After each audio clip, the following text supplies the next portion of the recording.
જે તમારું નામ? મારું નામ છે Bhavesh Tank, diamond worker union vice president.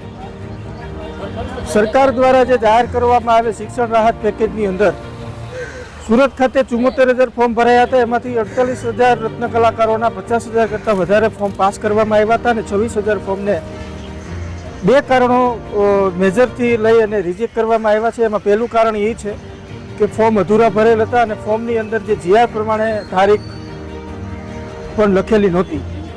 તો આજે જિલ્લા કલેક્ટર સાહેબને અમે એક રજૂઆત કરી છે અને જિલ્લા શિક્ષણ અધિકારીને રૂબરૂ મળીને એક રજૂઆત કરી છે કે અત્યારે પરીક્ષાનો સમય છે અને પરીક્ષાના સમયની અંદર સ્કૂલના સંચાલકો ફીની માંગણી કરે છે અને બાળકોને વાલીઓને એવું કહેવામાં આવે છે કે તમારા બાળકો જો પરીક્ષા આપી હશે, હોલ ટિકિટ નહીં આપી અગર તમે ફી નહીં ભરી તો.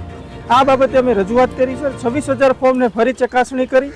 રત્ન કલાકાર 2 વર્ષથી આ પીસાઈ રહ્યો છે અને 2 વર્ષથી આ મંદિરના માર્ગ હોવાના કારણે આ 26,000 જે રિજેક્ટ કરવામાં આવ્યા છે એને ફરી ચકાસણી કરી અને તમામ લોકોને લાભ આપવામાં આવે જેથી કરી રત્ન કલાકારોના બાળકોનું ભવિષ્ય ન બગડે અને વાલીઓ અને શાળા સંચાલકો ની વચ્ચે ઘર્ષણ ઊભું ન થાય. એ બાબતે આજે અમે આખી કમિટીને રજૂઆત કરી છે કે જે 26,000 ફોર્મ છે એને ફરીવાર ચકાસણી કરી તમામ રત્ન કલાકારોને લાભ આપવામાં આવે એવી રજૂઆત અમે કલેક્ટર સહિત જિલ્લા શિક્ષણ અધિકારી અને ઉદ્યોગ કેન્દ્રની અંદર અને સુરત ડાયમંડ એસોસિએશનમાં પણ કરવામાં આવ્યું છે.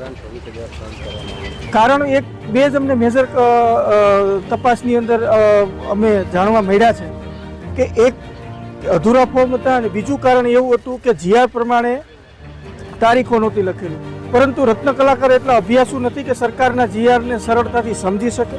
તો સરકારે મોટું મન રાખી અને તમામ રત્ન કલાકારોને શિક્ષણ ફી ચૂકવવી જોઈએ કારણ કે મોટો આંકડો નથી અને ગુજરાત સરકાર માટે કોઈ મોટી વાત નથી.